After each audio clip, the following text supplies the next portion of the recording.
Hey everyone, I'm Mind, and this is set number 9449, Ultrasonic Raider from the LEGO Ninjago Rise of the Snakes wave. This set contains 622 pieces, 6 minifigures, and originally retailed for $79.99 when it originally released in 2012. This video is of course a part of my Ninjago throwback review series, so let me know in the comments which set you want to see a throwback review on next. Name any set from 2011 to 2018, and while I don't have them all, I do have a lot of them, and I may use your suggestion for next week's video. If you want to see my previous throwback reviews, you can go check out the playlist in the description, but now let's get on to this review. So here is the Ultrasonic Raider, and wow, it is super surreal to finally have this thing in hand. I always really wanted this set as a kid because it was such an iconic part of the show, but I ended up getting the Ultra Dragon instead, and then I never really ended up getting this one, but I finally got it for Christmas this year, and it is so cool to finally have in hand. This thing feels straight out of the show. The translation from the set to the show, or the show to the set, whichever way it went, was done absolutely perfectly, so I love that I can finally have this here. The Legacy version certainly did not do it justice. Speaking of, let me know in the comments if you'd be interested in seeing a comparison video between this set, the Legacy Ultrasonic Raider, and the Ultra Stealth Raider from Day of the Departed. If this video gets to 750 likes, I think is a good goal, then I will start working on that video, because I don't know, it might be interesting to see how this vehicle changed over the years. But anyway, that aside, this vehicle itself, let's take a look at it. Is it actually any good, or am I just completely blinded by nostalgia? So starting at the very front of the vehicle with the cockpit right here, you can see there's some stickered parts that represent different ninjas' elements. And in fact, including like the second area at the top, there's one for each of the original 4 ninja. You can see you have Zane symbol right here, and then some ice shards on the side, and then Cole symbol right here, and then some cracked earth. The sides of the vehicle are sort of like open windows, and then there's 2 clips at the base right here where you can store minifigure accessories when you're not using them. That's on both sides, and I always love when sets do that, because I know as a kid I would lose accessories all the time because I would have nowhere to attach them. But anyway, of course, you can hinge this windscreen open, and inside's basically a 4x4 space, quite a lot of room to store figures in here. However, unfortunately, I don't believe it's enough room to store more than one figure, because you can sit down a character to pilot the vehicle, and like there's plenty of room around them, but there's really no way to fit a second character in there. And that's definitely a little bit disappointing, because in the show at least 4 characters fit in, but in fact I think it might be even more, right? Because sometimes Lloyd, Wu, and Neo would be in here as well. I don't remember exactly, but I know it was at least 4. I know at least all 4 ninja could fit in here. So that's pretty disappointing that you can't do that with the actual toy. But yeah, I love how much room's in there. I just wish there was a little bit more, because yeah, that definitely would have improved things significantly. Moving to the second like upper cockpit area, you once again have 2 ninja symbols, Kai's and J's, and then more like little elemental effects on the sides. Though it looks like these might actually be the wrong way around, because this looks more like lightning to me and this looks more like fire. However, the fire's on Jay's side and the lightning's on Kai's side. That's not me putting the stickers on wrong. I checked official pictures. This is how it's supposed to be, but that's the opposite of what they did with Zane and Cole, where they actually match. So I guess that's an official issue with the set. A little bit odd that that slipped through the cracks. But regardless, of course, this part of the cockpit can also open up,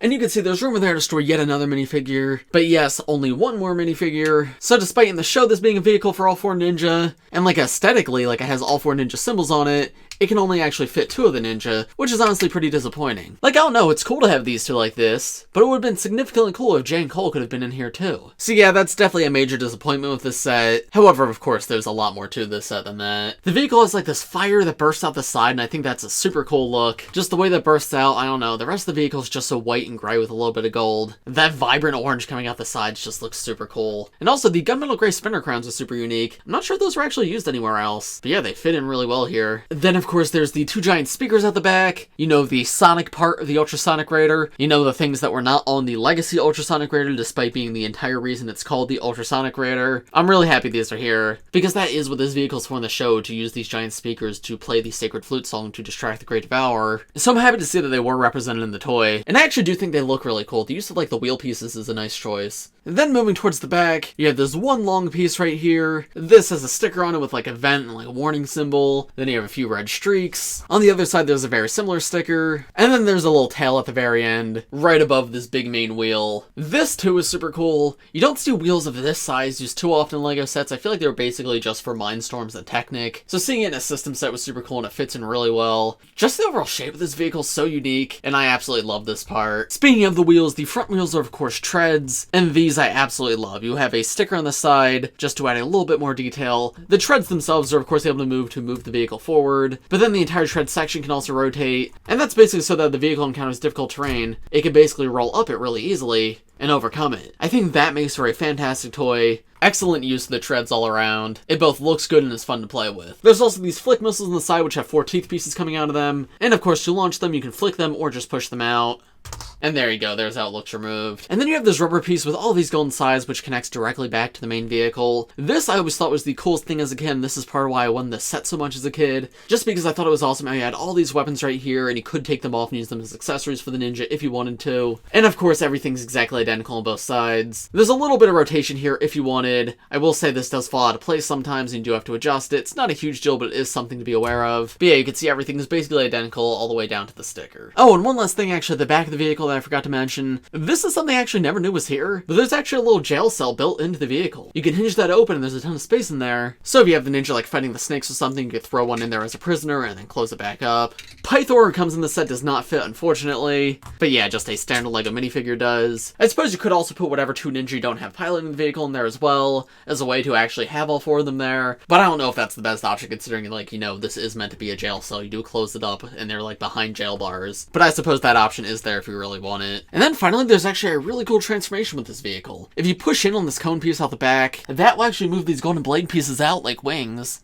And then if you pull out on the back, this upper section can actually just be entirely removed, and it becomes its own little flyer. This is very big for a flyer. A lot of the time, removable flyers are quite small, but no, this is very significant, which I actually think is quite cool. You can see the jail cell comes with it. You have the fire pieces and the speakers. But yeah, I think this looks great, and it's a ton of fun just to swoosh around, and it's very smooth to reattach to the vehicle too. Now, because the flyer is so big, when it's removed from the vehicle just kind of looks straight up bad. There's no other way to put it. There is no bulk left to this thing, so it doesn't really stand on its own without the flyer. So I guess that's why nowadays the removable flyers aren't like major parts of the build anymore, because of course this is what you're left with. However, I feel like that does at the very least give this set a unique identity. But yeah, you can see there's 2 slots in here where those yellow pieces are, and that's where you just sort of slide the flyer back in. Then it's basically locked into place, right? You can pick it up by the flyer, the entire vehicle will come up. Even pulling it back, it's not super easy to remove it. But yeah, if you want to make that transformation, you have to push it on the back first. That frees it up, and then it's very easy to remove. So actually, yeah, very fun feature. I quite like how they did that. Of course, it does leave the vehicle very empty without it, but I can't say that really hurts it too much in my opinion, because the transformation itself is very smooth, and the flyer on its own is a very solid build. But I think that's about all I have to say for the main build of this set, at least for now. I'll give you my overall thoughts at the end of this video. For now, let's take a look at the 6 minifigures that this set comes with, and then I can give you my overall thoughts. So here are the first 2 minifigures in the set. We have ZX and Zane ZX, and of course this set comes. And at the time this set's released, these guys were all pretty common. Each of them had come in quite a few sets. However, I believe this is the only set that they all came in, which did make this extra cool. This was like a nice starter set if you didn't have any Ninjago set yet. And the figures themselves, I think, are quite good. Obviously, they're from 2012, so they're not like up to the level of detail of modern LEGO figures, but that doesn't make them bad by any means. And I think there's still a lot to like about them. Of course, they're very nostalgic. They're the iconic suits from the first season of the show. But even nostalgia aside, I think they're pretty solid. Kai, I really like this like dark red armor that he has on the top, and how it continues down into his arms. Not sure how I feel about this gray, and I feel like his legs are very plain, but overall I think it all comes together really nicely, and I especially love like the gold trim on top of that armor printing. It incorporates with like the physical shoulder pad piece really well, and just makes the figure all around look really nice. ZX Zane I think is really cool too. This like light yellow color they used for him is really interesting. That's a color he never really used again, but that helps make the suit distinct and I think fits him really well. The brown's a nice touch too. I especially like what they have going on here in the corner, though I couldn't tell you what exactly it's supposed to be. And then like the golden crest on the top of their head incorporates really well with the shoulder pads, and just makes for very nice looking ninja suits. They both come with black katanas out the back, and each of them come with their own golden weapons. So of course Kai has the sword of fire and Zane has the shuriken's vice. And then taking their mask and armor off, there's a full look at their face prints. You can see it's just the original faces they had from 2012. Kai's is very not show accurate, but it's also very iconic. And Zane's I think is probably the best of the original faces just because it's the most neutral. And then turn them around, of course, no alternate faces, though they have their original symbols on the back of the torsos. Back at Kai's torso, I will say, feels a little bit plain. Could have maybe used like some texture lines similar to like what Zane has. But Zane's I think is really solid. Love that like golden wolf symbol right there. And the folds in the shirt are a nice touch. The next 2 minifigures in the set, of course, we have ZX and ZX. And these 2 I don't think are as good as Kai and Zane. However, they're still both pretty decent. Very iconic once again. However, I just feel like the designs overall are a little bit weaker. This sort of like brown and tan armor that Cole has at the top is interesting. However, I don't know. I feel like it's a little bit lackluster, especially because these black robes underneath it just feel a little bit plain. I much prefer the way they did it with like Kai's, where like the color of the armor on on Kai incorporates into his arms and everything. On Cole here, I mean, I don't know, it breaks up the torso a little bit, but even still just looks a little bit boring. I think it's a little bit more vibrant in the show, and that does make it pop more, but on the actual minifigure, not the most interesting in my opinion. And then the legs are very generic too, actually very similar to his 2011 legs, though now with these brown ropes coming down. Cole probably does actually have the best leg print of any of the ZX Ninja though. And then of course he's got the silver shoulder pads as well as the silver crest on his head. That's probably the best part of the figure. The silver crest on the head like really pops against that black. I really love how that looks. And then with Jay, I love the design of the suit in the show. However, I feel like the design of the figure hasn't aged the best, because of course he's got like metallic armor on one arm, which is a really cool concept, and in the show it's like shiny and metal, but on the actual minifigure it's just sort of gray. They changed this on his Day of the Departed suit to actually use metallic silver printing on the torso, and then they actually use a metallic silver arm. So that figure existing kind of makes this one a little bit lamer. I guess it was fine for the time because again, figures weren't at the level of detail they are today, but you can see they actually do have a bit of metallic printing on the torso, so I don't know why they didn't just do that for like this entire side area. Would have definitely looked a little nicer. Additionally, I always found it weird how JZX has one unprinted leg. Doesn't look bad per se, it's just a little bit strange. But once again, I think the armor and the head crest look really great. And altogether, these figures do look good. I just feel like they don't pop as much as Kai and Zane do. But they're both iconic and nostalgic,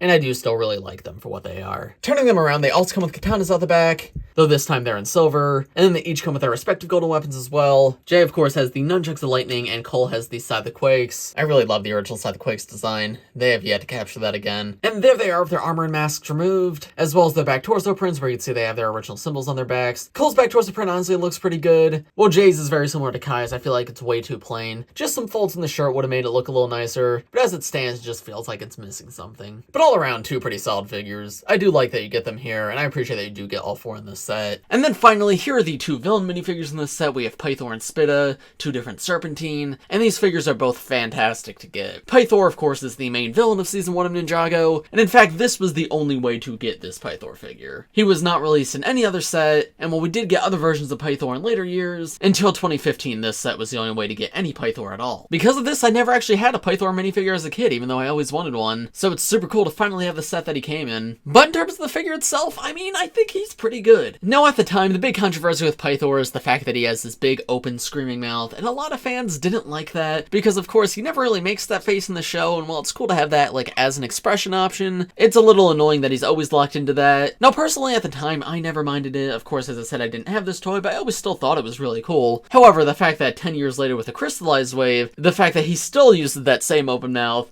that's a little bit lame. I think it worked fine for this initial figure, but a closed mouth Pythor definitely would have been better for the long term. But I guess that's whatever. It's definitely a very expressive figure, and it certainly gives him a lot of personality, so I can't fault it too much for that. Really cool design though on the neck, the way it folds down. That does a great job like representing Pythor's long neck while not making the figure itself too big. And I really like the black and gold skull design at the top with the gem at the front of the forehead. The red eye printing looks pretty great too, and I appreciate how Pythor is actually able to turn his head, which is something a lot of the Serpentine generals can't do. A lot of these smaller Serpentine can, but yeah, Pythor is the only general that's actually able to turn his head, which again just helps for expression. Because you also can't really see Pythor's torso unless his head is turned, but just removing that completely so you can see it a little bit better. You can see he's got another one of those blue gems in the center of his chest, and then more of those black and gold scales. Yeah, I think the design's actually really great here. And back, I think looks maybe a little bit plain. Again, I think that's just 2012, but compare that to like the back of Spitta's torso, I don't know, I feel like they could have put a little more detail there. But overall, I think he's a fairly solid figure to get. Also, he's not entirely show accurate, he's really close, but the only difference between set Pythor and show Pythor is in the show he had purple arms, while in the set he has these black arms. Definitely a bit of a strange inconsistency, but I thought it was one worth pointing out. Oh, and then also in terms of accessory, he comes with the Fangpyre Fang Blade. Of course, the Fang Blades came in second wave sets, but the Fangpyre themselves did not. So as such, the Fangpyre Fang Blade is held by a non-Fangpyre character, but of course it makes sense for Pythor to be holding a Fang Blade. And then the other minifigure in the set is Spitta, and I think Spitta is actually really good. Despite being very common in the Legacy sets, Spitta was actually not the most common in 2012. He only came in this set and in his spinner. So as such, he was pretty nice to get here if you weren't able to get his spinner. And I actually quite like how they designed him. He's got like these lime green and black scales on the top of his head. The dark green as the base color looks really cool too. I love the 4 bright yellow eyes. And then his torso and legs are very similar to Lasha, just a little bit different. But the red streaks are a fun splash of color. I like the sort of like vines that he has, like sort of as a backpack. And then he's got 2 red vials as well. And then around the back, you have more of those green vines, a few little touches of red, as well as like a claw mark scar. Yeah, I think this figure's super cool and holds up really well. And it's nice that you get a second villain here and not just Pythor. I'm pretty happy with both of these guys. reviews. Don't really have any, like, criticisms or anything. So what are my overall thoughts on this set? Well, obviously, I am very nostalgic for this vehicle in the show, and very nostalgic for just looking at the set in LEGO magazine, so I do really love this set. However, objectively, I will say, it leaves a few things to be desired. The fact that it only has 2 seats is super disappointing, because the fact that it's a vehicle for all 4 ninja is pretty much the whole point of it. They even have that in the design of, like, the stickers of the set, and the minifigure selection too, so the fact that I can only seat 2 of them, I don't know, that's a little bit lame to me. And then also things like the vehicle not looking the best without the flyer, and the fact that it's just not the best price per part in the world. Yeah, unless you're super nostalgic like I am, I don't think I'd recommend this set. Like, don't get me wrong, I do love it, and I'm super happy to finally have it. It brings me a lot of happiness. But if you didn't grow up with Season 1, or Season 1's not one of your favorites, if you don't have, like, any personal connection to, like, what this vehicle was in the show, and you're just looking for, like, a cool, good LEGO set, there's much better LEGO sets out there. Just on initial impressions, I think I much prefer the Ultra Stealth Raider to this set. However, again, as I mentioned, give this video to 750 likes, and I will do a proper comparison between this set, the Ultra Stealth Raider, and the Legacy Ultrasonic Raider. I will say, though, that Legacy one definitely has so much missed potential, because I can look at this set and point out ways it needs to be improved, and that's what the Legacy one should have done, but instead they somehow made it even worse, which is very disappointing. But anyway, back to the set itself, yeah, I think it's fine. It's not a bad set by any means, like, don't get me wrong, there's still a lot to really like here, and I do think it makes for a very fun toy. However, it just leaves a little bit to be desired. It was also a very high price for the time. 622 pieces for $80, and a large number of those pieces are just size and treads. Definitely feels a little bit overpriced. And the minifigure selection is good, but they were mainly selling this on Pythor, because the 4 ninja were in other sets and Spitta was available for $10, so it probably either should have been cheaper, or come with a few more minifigures, or come with a side build or something, or in fact all 3 of those things. But yeah, especially nowadays, if you're buying this in the aftermarket, it's going to be even more than $80. So if you're a huge fan of Season 1, I mean, pick it up, I think you'll enjoy it. But yeah, as I said, if you don't have any special connection to it, it is probably not worth getting, because just as a LEGO set, it's kind of average. But of course, those are just my thoughts. Let me know what you guys think of this set in the comments below. If you enjoyed this video, please give it a like and subscribe to the channel if you're new. Thanks for watching, everybody, and I will see you all in the next one. Bye!